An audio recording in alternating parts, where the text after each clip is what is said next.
Les fêtes de fin d'année sont toujours attendues par les populations et pour ne pas que ces moments de joie se transforment en moments de tristesse, la police est présente et veille au grain.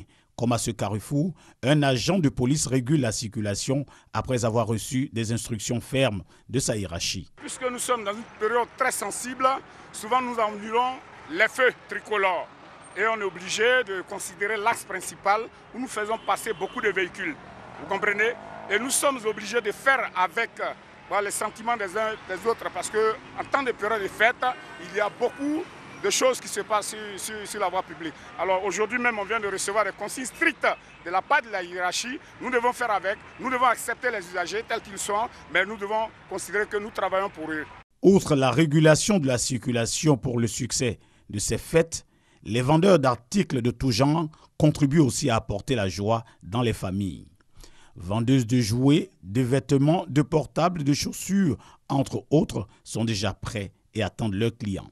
Bon, les gens passent pour demander les prix, pour se renseigner un peu avant que les jours vont arriver. Les salons de coiffure enregistrent leurs premiers visiteurs. Dieu ne nous abandonne pas, puisque c'est à la dernière minute que les femmes viennent se faire belles. Parce que pour l'instant, ça veut dire que les dames aussi, elles font les calculs aussi.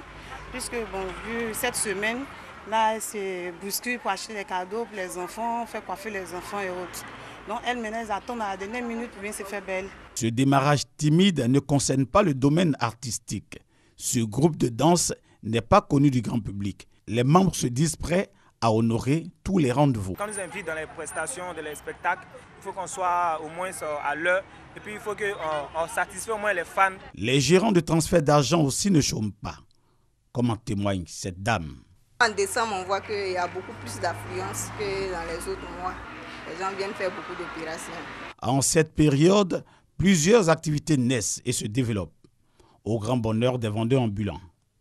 Restaurants et maquis multiplient aussi leurs prévisions afin de réaliser de bonnes affaires en fin d'année. La fête de Noël, moment par excellence où les enfants sont à l'honneur. Une attention particulière à l'égard des tout-petits à qui on offre des présents. Dans les marchés et lieux de commerce, c'est la course pour l'achat des cadeaux. J'ai vu les poupées, ça m'a plu, donc je me suis approchée de lui pour pouvoir acheter. Il m'a donné les prix. J'ai vu que le prix est un peu abordable. On est obligé de faire avec, comme les enfants ne peuvent pas rester sans cadeau. Donc je me suis acheté une poupée pour que ma fille au moins puisse avoir une joie pendant la fête de Noël. Quel que soit le prix, on se sent le plus souvent obligé à acheter des cadeaux, avec pour seul motif donner du sourire aux enfants. Ce n'est pas chaque jour, donc c'est une fois dans l'année. Donc il faut te sacrifier pour faire cela pour ton enfant. Quand on dit les prix aux clients, ils se plaignent, alors que nous, ce n'est pas de nos fautes. Il y a des trucs qu'on prend à 1800 au magasin, on vend à 2000, on a 200. Quand ils viennent, ils nous disent on n'a qu'à diminuer, on ne peut pas diminuer, parce que nous, on a 200. On doit payer taxe de la mairie, tout ça là. Donc avec tout ça là, vraiment, sinon on dit qu'on va descendre le prix là encore, on ne peut pas s'en sortir. Les cadeaux sont emballés, mais avant de les recevoir, les enfants doivent être vêtus d'habits neufs. Une autre étape à franchir par les parents. On doit lui donner cadeau et puis bien l'habiller aussi. Il faut les deux pour les enfants. Il faut tout nouveau. C'est une nouvelle année, donc il faut des nouveaux trucs pour les enfants. J'ai déjà acheté les habits, plus les chaussures. Donc je suis venue acheter les cadeaux pour que l'enfant soit heureux. Bon, on a oublié de faire avec, on fait les deux. Parce que les enfants, c'est vrai, on doit les habiller, mais il leur faut forcément un cadeau. Donc on gère les deux, on a oublié de faire avec, il faut faire les deux. Bien habiller les enfants à cette période de Noël, une opportunité d'affaires pour ces vendeurs. Ça marche. On ne se plaint pas, par la grâce de Dieu, on ne se plaint pas. Noël, c'est cadeau, mais si vous donnez cadeau aux enfants, il faut que les enfants aussi s'habillent aussi correctement. C'est pour ça que nous sommes venus au marché pour venir vendre l'habit des enfants. Offrir un cadeau et de nouveaux vêtements, le sacrifice est fait par les parents pour permettre aux enfants de passer de bonnes fêtes de Noël. Les plus heureux en cette période sont visiblement ces commerçantes. La célébration des top modèles s'est faite autour de deux grands axes. La nomination des mannequins exerçant en Côte d'Ivoire et en Afrique et celle des rois et reines des thés de la diaspora. Le grand gagnant de la soirée était Wilfried Tony Saint-Anna. Il a remporté le trophée de top modèle le plus rentable et le plus sollicité et celui de top modèle le plus célèbre et le plus influent. L'initiatrice de l'événement est repartie sans surprise avec le sacre de top modèle le plus influent dans la catégorie dames. Moi, en tant que mannequin, j'ai essayé et j'essaie de le faire et de perfectionner ce domaine-là en structurant déjà et en créant une plateforme de distinction. Avec plus de 20 agences de mannequins, ces récompenses ont d'ailleurs concerné tous les mannequins de ces agences. Je ne m'attendais pas à ça et puis c'est un réel plaisir. Ça honore le travail des mannequins ivoiriens. J'ai beaucoup fait au niveau des mannequins. Elle me reconnaît, j'accepte avec fierté. Les trophées d'honneur ont été également remis aux anciens mannequins et à tous ceux qui œuvrent pour la promotion du mannequinat. Pour la marraine de la cérémonie, il est temps de bâtir une école de mannequinat en Côte d'Ivoire. Voici quelqu'un aujourd'hui qui offre une belle opportunité aux jeunes Ivoiriens, aux jeunes Africains d'avoir un métier qui leur plaît. Et c'est ma façon à moi d'apporter mes encouragements à tous les jeunes qui veulent entreprendre. Il y a une volonté manifeste de faire de la Côte d'Ivoire la plaque tournante de tous les mannequins africains et de la diaspora. Notre pays fait partie des États africains les mieux structurés en termes de mannequinat, avec plus de 20 agences de mannequins. Des cochons qui gambadent dans la paille, l'image n'est pas si banale. Installé depuis 2010 dans les Côtes d'Armor, Norbert Lenné a fait le choix du bien-être animal. Pas question que ces cochons vivent sur du béton.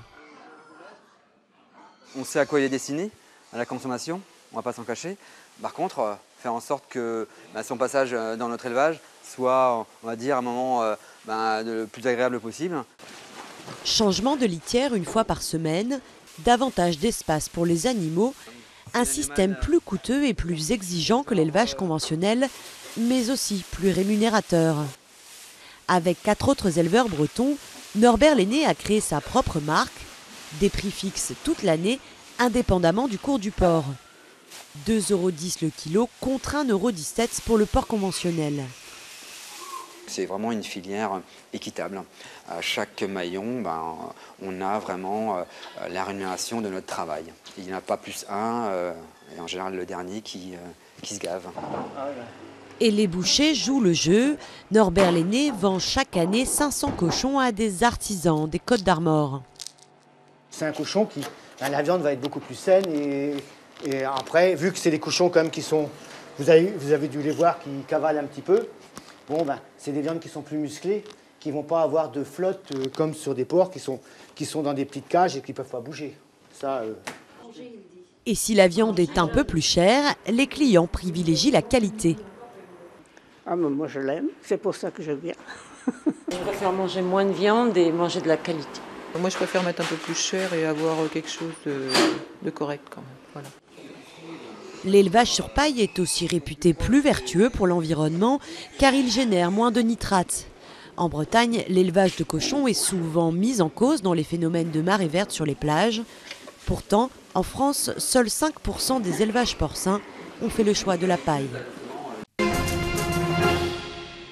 Sidi Ould Cheikh Abdallahi, le président mauritanien, a été libéré et convoqué le 22 décembre 2008 par la junte militaire au pouvoir à Nouakchott à l'issue de 136 jours de détention en résidence surveillée. Immédiatement après son arrivée dans la capitale, le président a regagné son village natal de Lemden à 250 km de la capitale afin de préparer son retour à Nouakchott.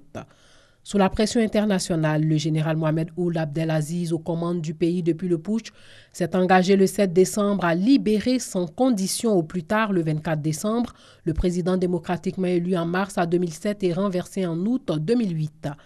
L'Union européenne a placé la Mauritanie sous la menace de sanctions qui pourraient passer par une suspension des relations diplomatiques ou de l'aide au développement hors aide humanitaire. Sidi Ould Cheikh Abdallahi, dont la candidature à la présidentielle de 2007 avait été soutenue par les officiers les plus influents, avait été destitué par ces mêmes officiers.